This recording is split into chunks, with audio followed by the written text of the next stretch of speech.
শুভ সকাল বন্ধুরা। সকালবেলা ছেলেকে কোনোভাবে ঘুম থেকে তোলা যায় না, কিন্তু আজকের 15ই আগস্টের দিন একেবারে সকালবেলা উঠেছে, উঠে আগে রেডি হয়ে গিয়ে আমাকে বারবার রেডি হতে বলছে। আমিও রেডি হয়ে নিয়েছি, একটু ওর সঙ্গে যাবো স্কুলে। যাওয়ার আগে রাইস কুকারে দুটো ভাত আর কটা ডিম আমি সিদ্ধ করতে বসিয়ে দিয়ে যাচ্ছি, যাতে বাড়িতে এসে দুটো ভাত আমরা খেয়ে নিতে পারি। আর গতকালকের তরকারি তো আছেই।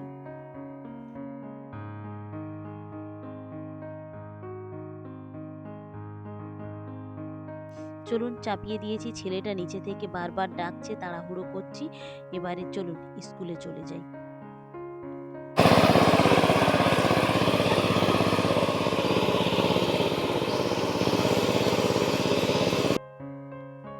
চারিদিকে ট্র্যাক্টরের শব্দ। বর্ষাকালের পরিবেশটা অন্যরকম হয়। এই দেখুন, পাট ধুয়ে চারিদিকে পাটের কাঠিগুলো নেড়ে দিয়েছে, আর এক সাইডে পাটগুলো নেড়ে দিয়েছে। ছেলেটার রেজাল্ট দিয়েছিল গতকালকে, তাই আমি সেটা গিয়ে আগে দেখছিলাম। যেগুলো পরীক্ষা হয়েছে, কিছু কিছু হচ্ছে 15 মার্কের পরীক্ষা হয়েছে, আর কিছু কিছু 30 মার্কের পরীক্ষা হয়েছে।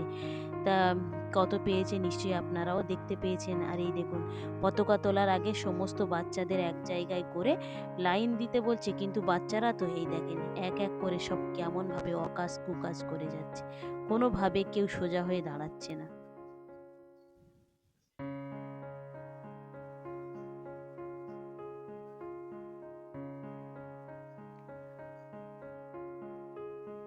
এবছরে আমি স্বাধীনতা দিবসের দিন স্কুলে এসেছিলাম, কারণ এবছর হচ্ছে ছেলেটার এই স্কুলে শেষ। ওই জন্যে ভাবলাম যে আজকের দিনে একটু যাই। মেয়ে থাকাকালীন তো কোনো দিন আসিনি স্বাধীনতা দিবসের দিন, শুধু আজকেরে আসলাম। वंदे मातरम।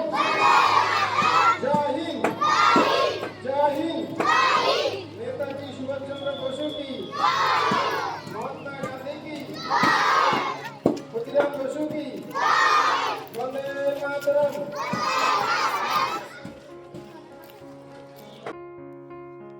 আজকের স্কুলে এসে স্বাধীনতা দিবসের দিনে ওদের দেখে আমাদের ছোটবেলার কথা মনে পড়ছিল।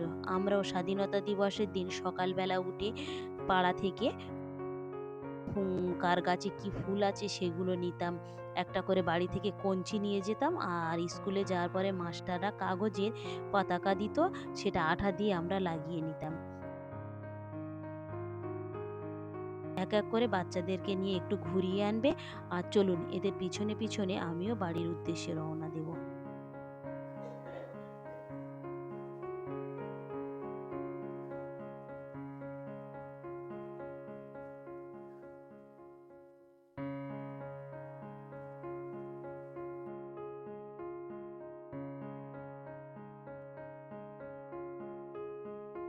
ছোটবেলায় আমরাও এরকম ভাবে ঘুরতে বেরোতাম। মাস্টাররা কিছু দূর পর্যন্ত ঘুরিয়ে নিয়ে আসতো, আর অপেক্ষায় থাকতাম যে কখন ঘোরানো হয়ে যাবে আর হাতে 2 পিস করে জিলাপি দেবে। সেটা পেয়ে যে কত খুশি লাগতো। ছোট ছোট মেয়েরা দেখুন খুব সুন্দরভাবে কিন্তু প্রত্যেকেই সেজে এসেছিল। ভিডিওটা তাহলে এখানেই শেষ করছি। ভালো থাকবেন, সুস্থ থাকবেন, আর ব্লগটি কেমন লাগলো অবশ্যই জানাবেন। ভালো লাগলে একটা সাবস্ক্রাইব করে দেবেন। দেখা হবে পরবর্তী ব্লগে।